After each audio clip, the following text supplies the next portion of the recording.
وناس بتلعب بالبيضة والحجر، وناس على الحجر ظهرها انكسر. خد بالك بالكلام عشان السذج والبسطاء اللي قاعدين بس نتفرجوا على الناس اللي بتلعب بالبيضة والحجر وهم ظهرهم مكسور. نتفرج على اللايفات اللي بتحصل بين الناس وبعضيها.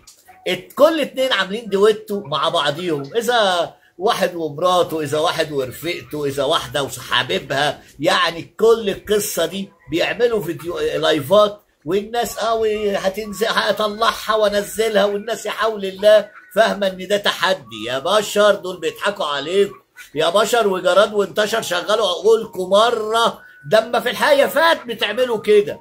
امال في الحاجات اللي على حق بتعملوا ايه؟ ما بتعرفوش تفكروا خالص يا بشر، وربنا ما بتعرفوا تفكروا خالص. ده حاجه غريبه قوي، ده انتوا هتمرضونا والله، جبتوا لنا المرض.